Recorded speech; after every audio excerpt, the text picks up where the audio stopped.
आप लोगों से एक रिक्वेस्ट है, जो पिछले कुछ सेशंस में मैंने ऑब्जर्व किया कि आप जो भी आप सुन रहे हो और आपको लगता है कि आपसे रिलेटेड है, आप उसके नोट्स बनाते जाओ। नोट्स बनाने के कुछ फायदे हैं। जब आप नोट्स बनाते हो तो आप ध्यान से सुनते हो, आप अपने हाथों का इस्तेमाल करते हो, कानों से सुन रहे हो, दिमाग से सोच रहे हो और फिर आप उसको लिख रहे हो। तो मल्टीपल टाइम्स उसका रिवीजन हो रहा है। और जब ये हमारा सारे लेसन्स खत्म होंगे तो आपके पास एक अपनी भाषा में, अपनी समझ के हिसाब से कस्टमाइज भगवत गीता बन के तैयार हो जाएगी, जो हमेशा आपके साथ रहेगी। और पता नहीं, हो सकता है आपके आगे पीछे कोई और भी उसको पढ़े तो उसके जीवन में भी कुछ बदलाव ला पाए। तो इसलिए अपने हाथ से एक नोट्स बनाते जाइए। अगले जो महारथी है वो है पुरुजीत। मैंने पिछले चैप्टर में एक जिक्र किया आपसे समाधि। तो जो पतंजलि पतंजलि एक ऋषि हुए थे। पतंजलि ने, जिन्होंने योग सूत्रास दिए हैं, उन्होंने अष्टांग योग की बात करी है। अष्टांग योग मतलब क्या होता है? जैसा कि मैंने बोला, हर एक आत्मा की जर्नी, उसका जो अल्टीमेट गोल है वो है सेल्फ रियलाइजेशन।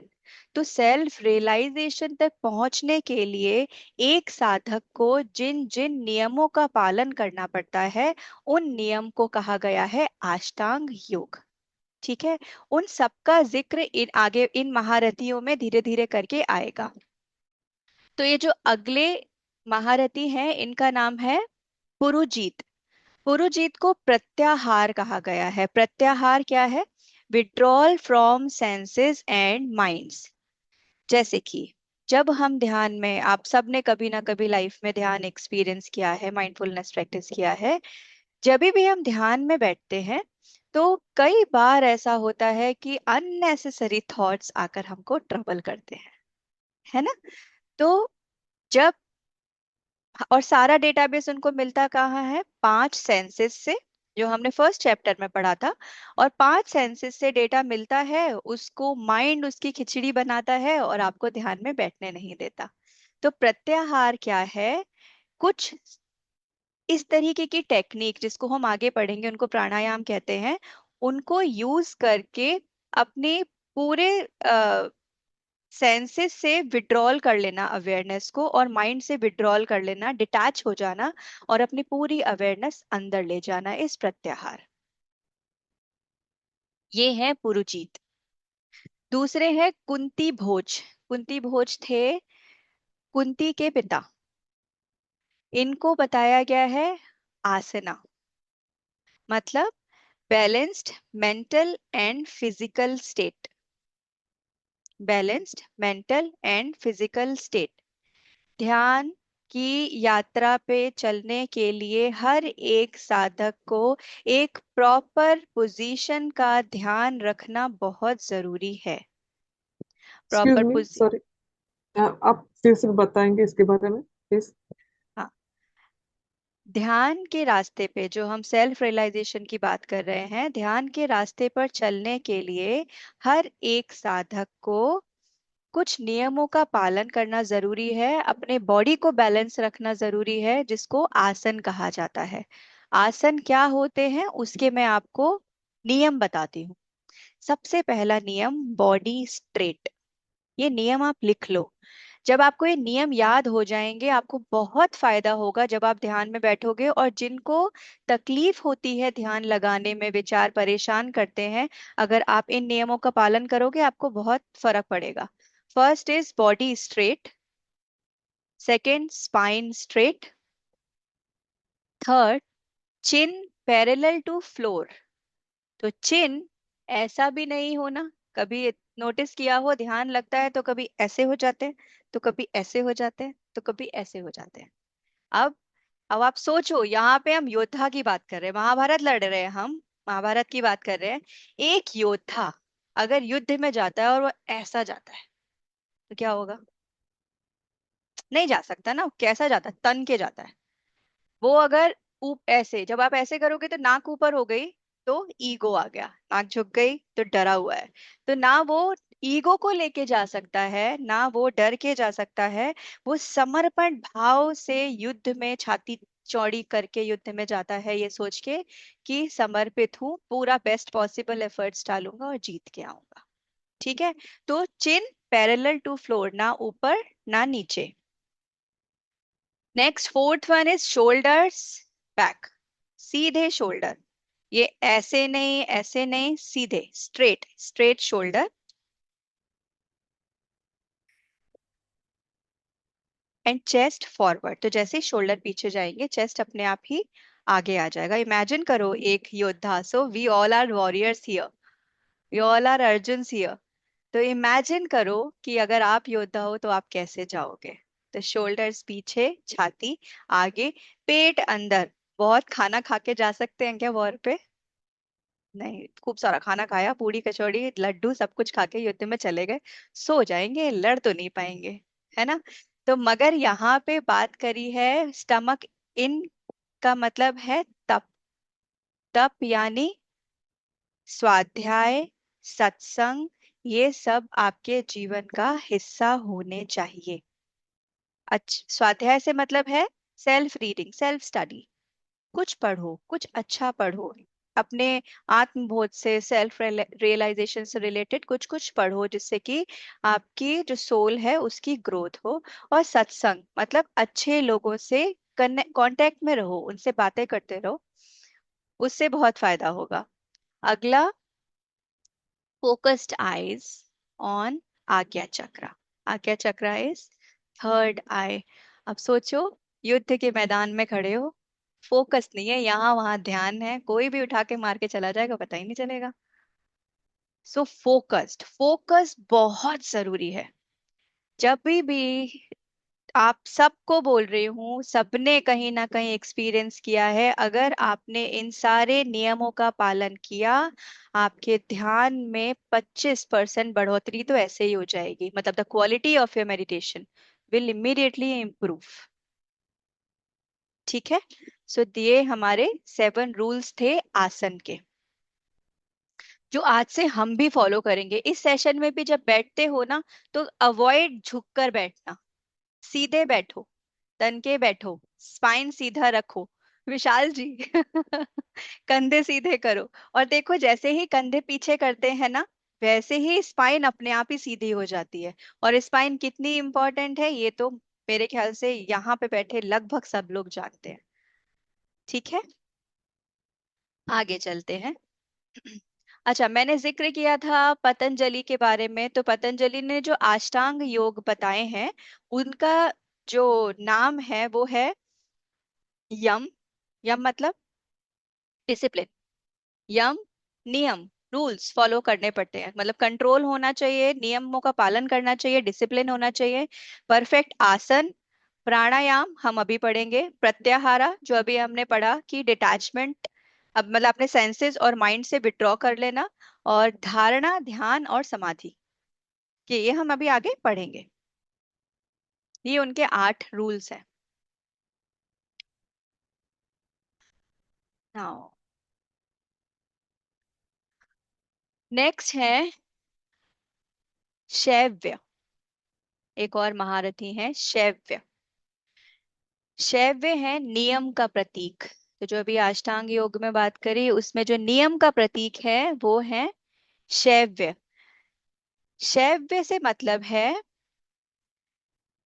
ये भक्त को नियमों को फॉलो करने के लिए प्रोत्साहित करता है, उनको जोड़ता है। और नियम से जुड़ने का क्या फायदा होगा आपने, अगर, मैंने भी ये कई बार बोला है, अगर ध्यान करना चाहते हो, लोगों की कंप्लेंट होती है ध्यान होता नहीं है, या फिर जब शुरुआत करते हैं तो फिर लंबा बैठना बहुत मुश्किल होता है, which is very normal and very logical कि हाँ नहीं होता।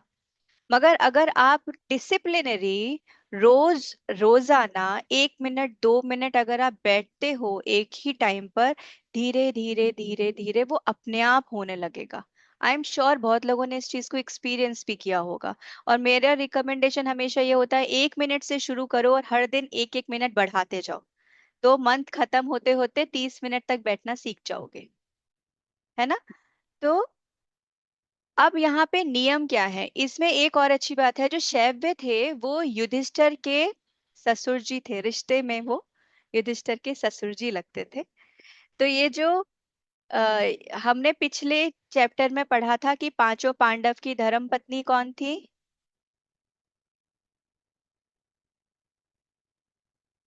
द्रौपदी। द्रौपदी। द्रौपदी। द्रौपदी किसका प्रतीक थी? कौन बताएगा? Energy, कौन सी energy? the energy that resides in our medulla oblongata, and it flows through our spine and keeps us alive. Yes. So that energy which flows in spine, that is Draupadi. मगर ये जो पांचों पांडव थे, इनकी एक एक धर्मपत्नी और थी। तो युधिष्ठिर की जो दूसरी धर्मपत्नी थी द्रौपदी के अलावा, उनका नाम था देविका। युधिष्ठिर याद है, युधिष्ठिर को हमने किसका प्रतीक बताया था? युधिष्ठिर प्रतीक थे सेल्फलेस गिविंग का। करते रहते थे, परेशान नहीं होते थे, किसी ने पलट के कोई एक्सपेक्टेशंस नहीं होती थी, किसी ने किया तो किया, नहीं किया तो नहीं किया। तो सेल्फलेस गिविंग का प्रतीक थे युधिष्ठिर, और उनकी शादी हुई जिनसे, उनका नाम था देविका। मतलब सेल्फलेस गिविंग, मगर स्पिरिचुअली, आध्यात्मिक सेल्फलेस गिविंग। देखो ये एक भाव है, ये एक इंटेंशन है कि आप जो कर रहे हो, जो सीख रहे हो, ये अगर आपने आत्मसात किया, अगर आपने इम्बाइब कर लिया, आपको समझ में आ गया, तो ये सीखा हुआ आपके माध्यम से किसी और के पास भी जा सकता है। वो इच्छा होना कि मुझे किसी के लिए कुछ करना है, किसी को कुछ बताना है। जैसे कि ये जो हम सेशन कर रहे हैं, ये सेल्फलेस गिविंग है। और हम सब लोग कहीं ना कहीं कोशिश कर रहे हैं अपने दोस्तों को बुलाने की, अपने किसी को कि जोड़ ले यार, मुझे फायदा हो रहा है तो किसी और को भी फायदा हो जाए। दिस इज सेल्फलेस गिविंग, और ये उसका शैव्य का उदाहरण है। सेल्फलेस गिविंग, नियमों का पालन करना आध्यात्मिक रूप से या आध्यात्मिक विकास के लिए। अब इसके भी कुछ नियम हैं, और जो नियम, 5 नियम एक साधक को फॉलो करने चाहिए, उन नियम को भी आप लिख लो। So rules of spiritual discipline. First is purity. I will explain you. Firstly you write purity. Second, contentment, संतोष। थर्ड, डिसिप्लिन का। फिर सेल्फ स्टडी और सत्संग, स्वाध्याय। The last one is surrender to God, ईश्वर प्राविधान। ये 5 नियम एक साधक को फॉलो करने होते हैं। अब जो इसमें पहला रूल है, इसको शौच या प्योरिटी बोलते हैं। Purity of your thoughts, purity of your mind, है ना? वो कैसे होता है? धीरे धीरे जब आप अच्छी संगत में रहते हो, माइंडफुलनेस प्रैक्टिस करते रहते हो, धीरे धीरे आपके विचार साफ होने लगते हैं।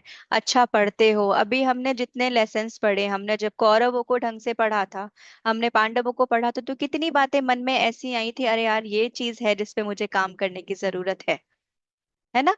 तो ये कहीं ना कहीं इसमें से कुछ परसेंट हम लोग अभी इम्प्लीमेंट कर भी लेंगे, हमको पता भी नहीं चलेगा, और हमको वो याद आने लगेगा तो वो इम्प्लीमेंट हो गया। वो आपके विचारों को और ज्यादा प्योर करेगा, आपके माइंड को प्योर करेगा। Second is containment. हर किसी की लाइफ में कुछ होता है, कुछ नहीं होता है। तो कंटेंटमेंट का मतलब ये नहीं है कि कर्तव्य करना छोड़ दो, या आगे कुछ चाहने की इच्छा मत रखो, ऐसा बिल्कुल नहीं है। कंटेंटमेंट का मतलब है be grateful, be grateful for what ever you have. अब मानो गाड़ी है, तो आपके पास एक अच्छी गाड़ी है, आपने बोला मेरे पास एक अच्छी गाड़ी है, उसके लिए बहुत बहुत thank you and be grateful for that. अब जब भी कभी मौका लगेगा या मेरे पास और पैसे होंगे, then I will buy one more. मगर इसके लिए आपको कंप्लेंट नहीं है। तो जिनको कंप्लेंट होती है, कुछ लोग होते हैं जिनकी फितरत होती है, आदत होती है, जो सिर्फ खराबियां ही देखते हैं। मेरे पास ये नहीं है, ऐसा नहीं है, मेरे तो कुछ हो ही नहीं रहा है। अरे हो नहीं रहा वो तो ठीक है, मगर बहुत कुछ हो रहा है, उसको तो देखो। तो वो ग्रैटिट्यूड जिसमें होता है उसमें कंटेंटमेंट होता है। आप लोगों को याद हो तो हम लोग ग्रैटिट्यूड एक्सरसाइज भी बहुत किया करते थे पहले। वो इसीलिए क्योंकि जब हम ग्रैटिट्यूड करते रहते हैं ना, तो हमारी अपने आप ही क्लींजिंग होती है और हमारे अंदर एक संतोष आना अपने आप ही शुरू हो जाता है। हर चीज में लगता है हाँ चलो ये है अच्छा है, जब और होगा तो और आ जाएगा, जब और होगा तो और आ जाएगा। और ऐसे लोग देखो कितना प्रोग्रेस करते हैं लाइफ में, क्योंकि ग्रीड नहीं बन पाती। नेक्स्ट इज तप। तप मतलब डिसिप्लिन। तो जैसा मैंने पहले बोला, डिसिप्लिन हर जगह पे जरूरी है। वो चाहे आपकी भौतिक जीवन हो, चाहे आपका आध्यात्मिक जीवन हो, चाहे आपका ऑफिस हो, चाहे आपका घर हो, एक बेसिक डिसिप्लिन नियमों का पालन करना हर जगह पे जरूरी है। और एक यस आध्यात्मिक पुरुष एक चेतना के लिए तो डिसिप्लिन बहुत जरूरी है। तो एक डिसिप्लिन फॉलो करते जाइए, वो चाहे जो भी आपने बनाया है। स्वाध्याय, सेल्फ स्टडी, सत्संग और ईश्वर प्राविधान, सरेंडर टू गॉड। अब जब महाभारत हुई थी और अर्जुन को ये सब जितना भी अभी हम डिस्कस कर रहे हैं और आगे तक डिस्कस करेंगे, जब अर्जुन को ये सब कुछ समझ में आ गया था तब अर्जुन ने चद्दर तान के जाके सो गए और बोले अब मुझे किस चीज की चिंता, अब तो माधव सब आप ही संभाल लोगे। तो उन्हें ये पूरा भरोसा था मेरा काम क्या है, सिर्फ एक्ट करना, क्योंकि गॉड चूज मी, भगवान ने मुझे चुना है ये काम करने के लिए, बट करने वाला कौन है, वो ही है, वो मुझसे करवा रहा है। तो उन्हें जब ये पता चल गया तो उन्हें ये भी पता था कि महाभारत हो ही इसीलिए रही है जिससे कि अच्छाई की जीत हो, बुराई का अंत हो और सही मैसेज समाज में जाए। तो अर्जुन को ये पता था कि हम जीतने वाले हैं, इसलिए वो एकदम फियरलेस हो गए थे। बोर तो नहीं हो रहा? सब यही हो? यस जय। यस। ओके, किसी के चेहरे पे स्माइल दिख रही है, किसी के पे नहीं दिख रही है, मेरे पे ही दिख रही है बस भर भर के। ओके, जब बोर हो जाए ना तो बता देना। Next is Yudhamanyu. ये भी बहुत जरूरी कैरेक्टर है। युद्धामन्यु द्रौपदी के भाई थे। द्रौपदी के भाई थे और इनकी एक बड़ी अच्छी खास बात थी कि ये अर्जुन जो थे, अर्जुन कौन थे, विचारशीलता। अर्जुन बीच में थे और अर्जुन को लेफ्ट साइड और राइट साइड दोनों जगह से प्रोटेक्ट कर रहे थे। तो उनके पास ऐसी क्षमता थी कि वो दोनों जगह से प्रोटेक्ट कर सकते थे, तो वो दोनों तरफ थे युद्धामन्यु। और युद्धामन्यु का जो सिग्निफिकेंस है वो है प्राणायाम। हम सबको पता है प्राणायाम क्या होता है। लाइफ फोर्स एनर्जी को अंदर और बाहर जाते हुए देखना, उसको बैलेंस करके रखना होता है प्राणायाम। तो जब हम माइंडफुलनेस कोई भी टेक्निक करते हैं, इवन आप योगा भी करते हो, तो उसमें भी हम प्राणायाम किया हम लोग करते हैं। उसमें क्या करते हैं, आंखें बंद करके सिर्फ अंदर आती हुई और बाहर जाती हुई सांस को देखते हैं। जब हम पूरा ध्यान, पूरी अवेयरनेस के साथ अंदर आती हुई और बाहर जाती हुई सांस को देखते हैं तो क्या होता है, पास्ट और फ्यूचर खत्म हो जाता है, आपका पूरा ध्यान प्रेजेंट में आ जाता है ना। तो ये रोल है प्राणायाम का। उस समय विचारशीलता पे, विचारशीलता को प्रोटेक्ट करते हैं प्राणायाम। वो उसको इधर उधर भटकने नहीं देते। ओवर थिंक का कोई कॉन्सेप्ट ही नहीं होता। ओवर थिंकिंग कितनी कॉमन हो गई है ना आजकल। तो एक साधक के लिए बहुत जरूरी है कि वो प्रेजेंट में रहे, वो वर्तमान में रहे, वो उस पल में रहे। तो वो काम करते हैं प्राणायाम। बहुत सारी टेक्निक है, विपासना, विपासना में तो यही पूरा टेक्निक ही यही है, सिर्फ सांसों को आते जाते देखना। आनापानासती में भी यही है, सिर्फ सांसों को आते जाते देखना। तो उसका कारण यही है कि प्रेजेंट में आके रुकना। ये थे युद्धामन्यु। अब उत्तमौजस। उत्तमौजस भी भाई थे। युद्धामन्यु एंड उत्तमौजस दोनों द्रौपदी के भाई थे। और उत्तम युद्धामन्यु लेफ्ट राइट से प्रोटेक्ट कर रहे थे विचारशीलता को, और उत्तमौजस उनको पीछे से प्रोटेक्ट कर रहे थे स्पाइन की तरफ से। अब उत्तमौजस को समझाने के लिए मुझे आपको बताना पड़ेगा कि ये उत्तमौजस होता क्या है। तो सबसे पहले शुरुआत करेंगे कि हम जो भी खाते हैं, हम जो भी खाना खाते हैं, वो खाना 7 एलिमेंट्स में बनता है। मतलब उससे 7 एलिमेंट्स हमारे शरीर में बनते हैं, और वो 3-3 दिन के गैप से बनते हैं। तो मतलब फर्स्ट एलिमेंट तीसरे दिन बनता है खाना खाने के बाद, फिर उसके 3 दिन बाद, फिर उसके 3 दिन बाद, ऐसे बनते जाते हैं। कभी कभी होता है ना, डॉक्टर के पास जाओ तो डॉक्टर हमसे तुरंत नहीं पूछता कि आज तबीयत खराब हुई तो कल क्या खाया था, पूछता अच्छा परसों क्या खाया था, उसके एक दिन पहले क्या खाया था। क्योंकि हो सकता है आपने आज खाया हो, उसका इन्फेक्शन आपको 3 दिन बाद हो। वो इसीलिए क्योंकि वो 3 दिन बाद शरीर में उससे डेवलपमेंट्स होना शुरू होते हैं। तो पहला जो एलिमेंट है, इसको धातु कहा गया है, सप्त धातु। जो पहली धातु है वो है रस। रस, रस को इंग्लिश में कहते हैं प्लाज्मा। सेकंड इज रक्त, रक्त इज ब्लड। तीसरा ममसा, ममसा मतलब मसल्स। फिर है मेद, मेद मतलब फैट। देन फिफ्थ अस्थि, अस्थि बोन। सिक्स्थ मज्जा, बोन मैरो। और सातवां शुक्र, it's a reproductive tissue, sperm और ओवम, मेल का स्पर्म, फीमेल का ओवम। तो जो उत्तमौजस है, उत्तमौजस है प्रतीक राइट यूज ऑफ एनर्जी, ब्रह्मचर्य सेलिबेसी का। एनर्जी तो वो ही है, सेम एनर्जी है। वो एनर्जी जब स्पर्म के रूप में, ओवम के रूप में निकल जाती है, तो वो ऊर्जा को ऊपर लेकर नहीं जा पाती। और अगर वो स्टोर हो जाती है, रुक जाती है और उस पर कंट्रोल आ जाता है, तो फिर वो आपकी ऊर्जा को ऊपर लेके जा ऊपर लेके जा सकती है। आपने बहुत सारे ऐसे संत महापुरुष देखे होंगे कि जिनके चेहरे पे एक अलग टाइप का ग्लो होता है। तो उस ग्लो का बहुत बड़ा कारण यही है कि उनका अपनी जो सेक्सुअल डिटैचमेंट आ जाता है लाइफ में, वो धीरे धीरे करके आता है। इसका मतलब ये नहीं है कि फोर्सफुली अपनी चीजों को यहाँ पे छोड़ना है, छोड़ना कुछ नहीं है। सब कुछ अपने आप ही होगा। तो वो, जिन लोगों की एनर्जी स्टोर होने लगती है, उनको बीमारियां भी कम होती हैं, वो ज्यादा हेल्दी रहते हैं। जैसे मैंने बोला कि उनके चेहरे पे एक तेज होता है, उस तेज का कारण ये है that they are preserving their sperms and ovum, और उसको अपनी साधना में इस्तेमाल कर रहे हैं, ब्रह्मचर्य का पालन कर रहे हैं। ये हुए उत्तमोजस, इसीलिए ये अर्जुन की इस इच्छा को प्रोटेक्ट कर रहे थे और उनको पीछे से उनका विचारशीलता का ध्यान रख रहे थे, मतलब मन इन सब विचारों में भी ना भटके।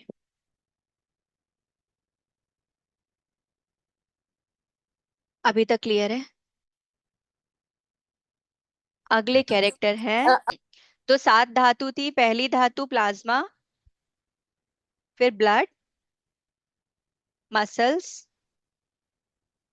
Fat, Fat. Bone, bone marrow and reproductive tissues. Okay Kavita ji? Reproductive tissues को हिंदी में क्या स्पर्म, बोलते हैं? स्पर्म, स्पर्म, शुक्र, शुक्र। शुक्र। Okay okay. Okay, now the six characters is Saubhadro. Saubhadro मतलब सुभद्रा, सुभद्रा का पुत्र। सुभद्रा कौन थी? सुभद्रा थी अर्जुन की धर्मपत्नी, और उनके पुत्र का नाम था अभिमन्यु। तो सौभद्रो अभिमन्यु को कहा है यहाँ पे। अब अभिमन्यु की कहानी तो आप लोगों को याद होगी। अभिमन्यु ने चक्रव्यूह का आधा ज्ञान पेट में लिया था, और उसके बाद उनकी माँ सो गई थी, तो उनको चक्रव्यूह से बाहर निकलना नहीं आया था, उनको सिर्फ अंदर जाना आता था। इसी चक्कर में वो जब अंदर चले गए, तो वहां उनकी मृत्यु हो गई। बहुत जरूरी है, ध्यान से सुनना ये वाला पॉइंट। अभिमन्यु है प्रतीक धारणा का। धारणा क्या है? Ability to retain in the state. यम, नियम, आसन, प्रत्याहार, प्राणायाम सबका उपयोग करके धारणा की अवस्था में पहुंच गए। मतलब मन शांत है, कंप्लीटली डिटैच्ड हो सारे 5 सेंसेस से, माइंड से, और शांत अवस्था में बैठे हो, धारण करके रखे हो, मगर रुक नहीं पाए। नींद आ गई, मक्खी मच्छर आ गए और आंख खुल गई। होता है ना, कभी ऐसा ऐसा होता है, नींद आ जाती है जब बॉडी बहुत रिलैक्स हो जाती है, मन एकदम बहुत शांत हो जाता है तो नींद आ जाती है। तो इसमें यही कहानी थी कि सुभद्रा को नींद आ गई थी, इसलिए अभिमन्यु को पूरा ज्ञान प्राप्त नहीं हुआ। अगर इस अवस्था में नींद नहीं आएगी, देन ध्यान घटेगा और कुछ एक्सपीरियंस करोगे। तो हमेशा बोलती हूं मैं, ध्यान लगाया नहीं जाता, ध्यान घटता है। ध्यान अपने आप घटता है। काम, मेहनत, जो अपनी टेक्निक्स लगाना, जो मेहनत करना है, वो धारणा तक है। धारणा में रुकना सीखना है। जब धारणा में रुकना सीख जाएंगे, ध्यान खुद ब खुद एक दिन घट जाएगा, और ध्यान घटेगा तो समाधि घट जाएगी। ये थे प्रतीक धारणा का। उसके बाद आते हैं द्रौपदी के 5 पुत्र। तो द्रौपदी के सारे पतियों से एक एक पुत्र था, और ये 5 पुत्र सिग्निफिकेंस हैं, 5 चक्र, विशुद्धि से देकर मूलाधार जो चक्र हैं, उनके एक्टिवेशन का। तो जब जब एक एक चक्र एक्टिवेट होता है, तो उसमें से एक क्वालिटी निकलती है, वो है इनके पुत्र, द्रौपदी के पुत्र। तो जो पहले पुत्र थे इनके, उनका नाम था प्रतिविंध्य। ये थे युधिष्ठिर और द्रौपदी के पुत्र, नाम था प्रतिविंध्य। युधिष्ठिर कौन से चक्र का सिग्निफिकेंस थे?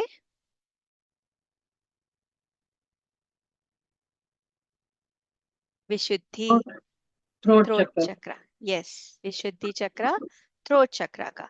और इनका जो पुत्र है, जो प्रतिविंध्य, वो प्रतीक है control on voice. Control on voice से मतलब है सोच समझ के बोलने वाला, समझदारी से बोलने वाला, अपनी सुबुद्धि, अपने हृदय, अपने संस्कारों का ध्यान करके बोलने वाला। गॉसिप करने की तो बिल्कुल आदत ही नहीं है, फालतू बातें बोलने की बिल्कुल आदत नहीं है। कितना मुश्किल होगा, लड़कियों में तो बहुत मुश्किल है ना। मगर ये वो है, इनका नाम है Prativindhya, control on voice. Second character है भीम और द्रौपदी के, उनका नाम है सुत सोम।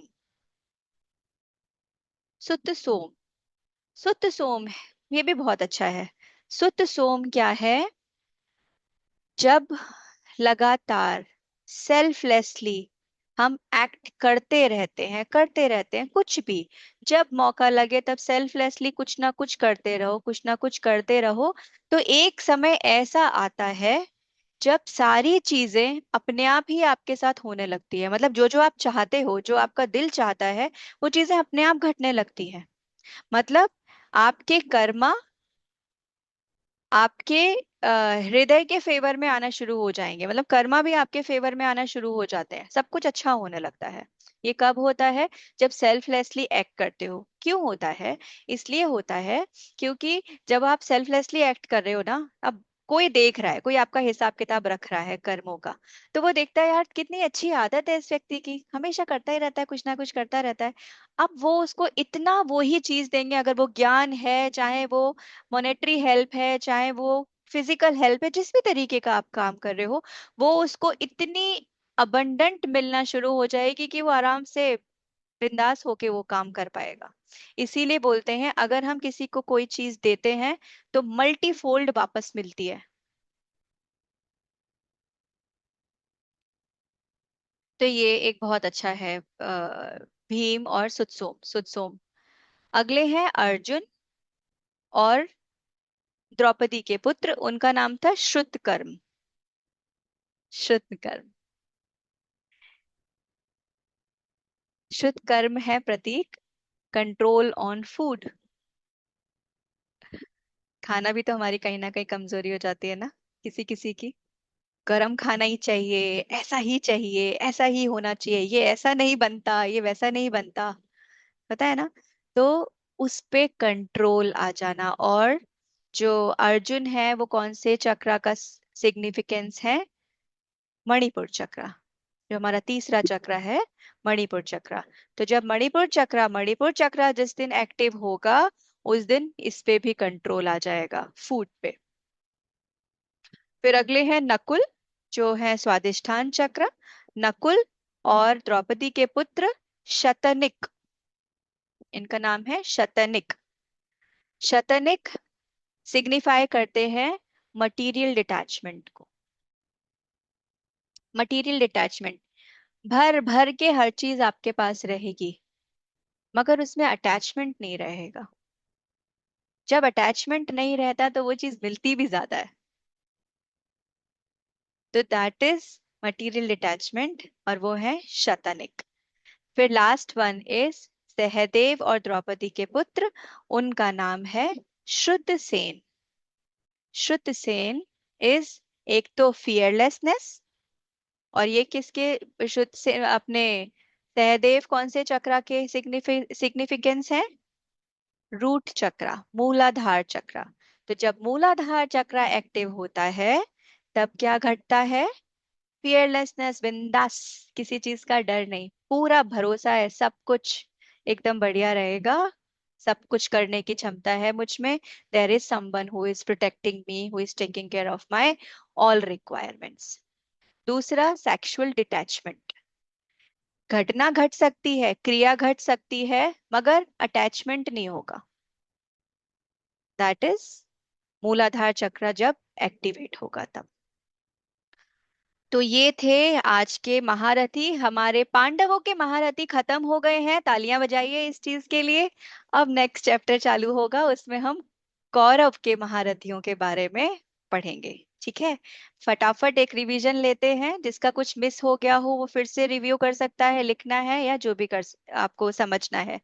पहले महारथी थे पुरुजित। पुरुजित का मतलब withdrawal from senses and mind, signify pratyahara. Pratyahara मतलब अपने पांचों सेंसेस से, माइंड से सारा ध्यान हटा के अंदर लेकर आना, प्रत्याहार। दूसरे थे कुंती भोज, जो कि कुंती के पिता थे, आसन का प्रतीक थे, मतलब है balanced mental and physical state. हमने यहाँ पे 7 रूल्स समझे थे आसन के। जो पहला था body straight, spine straight, chin parallel to floor, shoulders back, chest forward, stomach in, focused eye on ajna chakra, और प्योरेस्ट कॉन्शियसनेस, और लॉर्ड कृष्णा। सब कृष्णा को समर्पित करके तैयार हो गए हो युद्ध करने के लिए, अब तो जीतना निश्चित है। फिर हमने पढ़ा तीसरा शैव्य। शैव्य है स्पिरिचुअल डिसिप्लिन यानी नियम का प्रतीक। ये युधिष्ठिर के ससुर जी थे, देविका के पिताजी थे, और ये प्रतीक है नियम का। एक स्पिरिचुअल लाइफ में स्पिरिचुअल डिसिप्लिन बहुत जरूरी है। अपर्णा जी, ये शैव्य है या शैल्व्य है? शैव्य, SHAIVYA। ओके। फिर यहाँ पे हमने कुछ नियम लिखे थे। पहला नियम था, नियम यानी rules of spiritual discipline. The first rule was purity, second was contentment, third discipline, fourth self study और satsang, and fifth surrender to God. Now the fourth maharathi was Yudhamanyu. Yudhamanyu कौन थे? प्राणायाम। प्राणायाम मतलब लाइफ फोर्स एनर्जी को अंदर लेकर आने वाला प्राणायाम। पांचवे उत्तिमौजस, राइट यूज ऑफ एनर्जी, ब्रह्मचर्य और सेलिबेसी। इसमें हमने सेलिबेसी को समझने के लिए हमने 7 धातुओं के बारे में समझा था कि कौन कौन सी धातु होती हैं। उसी में शुक्र भी होता है। जो बेस्ट क्वालिटी ऑफ शुक्र ही उत्तमौजस है, मतलब उत्तम औज। औज को कहा जाता है शुक्र, शुक्र को औज कहा जाता है, दोनों एक ही है। बेस्ट क्वालिटी ऑफ औज इज उत्तमौजस। इसमें हमने पढ़ा था, पहला था प्लाज्मा, फिर ब्लड, फिर मसल्स, फिर फैट, फिर bone, then bone marrow, then reproductive tissues. फिर हमने पढ़े दो और कैरेक्टर। पहला था सौभद्रो यानी अभिमन्यु, जिनको धारणा समझाया गया है। धारणा मतलब एक बार प्रत्याहार प्राणायाम के बाद उस अवस्था में जाकर खुद को रोकने की क्षमता, ability to retain in the state called dharana. Draupadi के 5 पुत्र, उनमें पहले थे प्रतिविंध्य युधिष्ठिर के पुत्र, दूसरे थे सुतसोम भीम के पुत्र, श्रुतकर्म थे अर्जुन के पुत्र, शतनिक थे नकुल के पुत्र, और श्रुतसेन थे सहदेव के पुत्र। प्रतिविंध्य जो पहले थे वो था कंट्रोल ऑन वॉइस, विशुद्धि चक्र, थ्रोट चक्र। भीम के पुत्र Sutasoma, Karma start being in your favour, self activities. Arjun, excuse me, हाँ जी, भीमा, भीमा तो कौन सा चक्र है? भीम, भीमा ऊपर से दूसरा भीम। चक्र हृदय चक्र, हृदय अनाहत चक्र, हार्ट चक्र।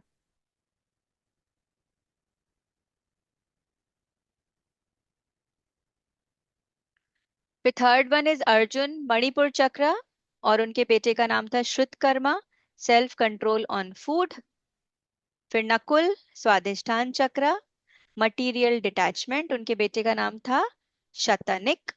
और सहदेव के जो पुत्र थे श्रुतसेन यानी मूलाधार चक्र, वो थे फियरलेसनेस और सेक्सुअल डिटैचमेंट का प्रतीक। नकुल कौन सा चक्र है मामा? नकुल हमारा दूसरा चक्र, स्वादिष्ठान सेक्रल चक्र। Yudhishthir's wife's name is Deepika or Devika? Devika, Devika. Devika, देवी जैसी आदतों वाली। हाँ। Okay. देखा। ओके, तो ये था आज का। चलो, everyone please relax yourself, close your eyes, close your eyes.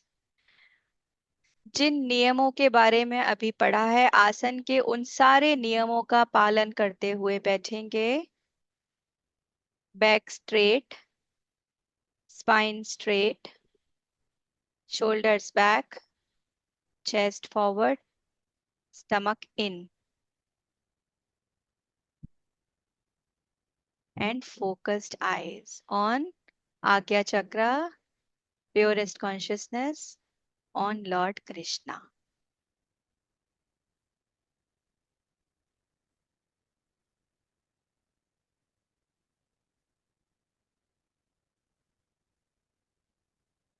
Now gently take your awareness on your breath. अपना ध्यान धीरे से अपनी सांसों के ऊपर लेकर जाएंगे। प्राणायाम, अंदर आती हुई सांस को देखेंगे, बाहर जाती हुई सांस को देखेंगे। Breathe in, breathe out, breathe in, breathe out, breathe in, breathe out. Feel with every breath your body, your mind is relaxing.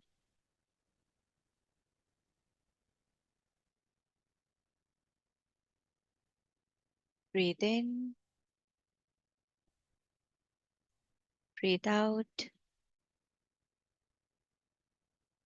breathe in, breathe out.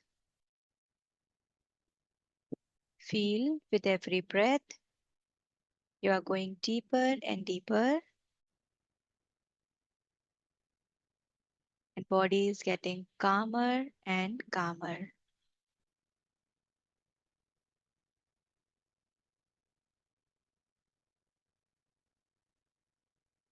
Try to be in this state for a while.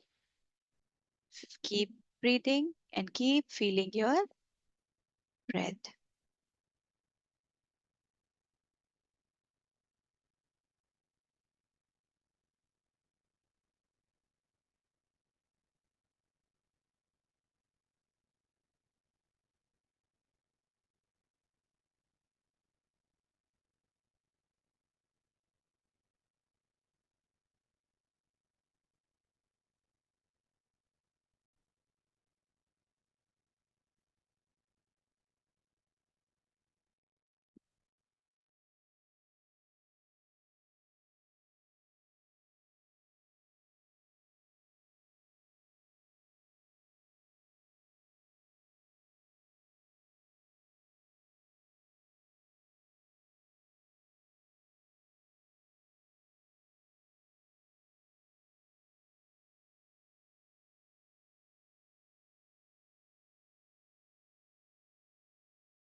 अब धीरे से ईश्वर को धन्यवाद करते हुए कि वो आपके जीवन में ये सारा ज्ञान खुद पहुंचा रहे हैं, अपनी इच्छा शक्ति को धन्यवाद करते हुए कि आप इस ज्ञान को प्राप्त करने के लिए पूर्ण रूप से तैयार हैं, आभार व्यक्त करेंगे। दोनों हाथों की हथेलियों को आपस में रगड़ेंगे, आंखों पे लगाएंगे, चेहरे पे लगाएंगे और धीरे से अपनी आंखें खोलेंगे।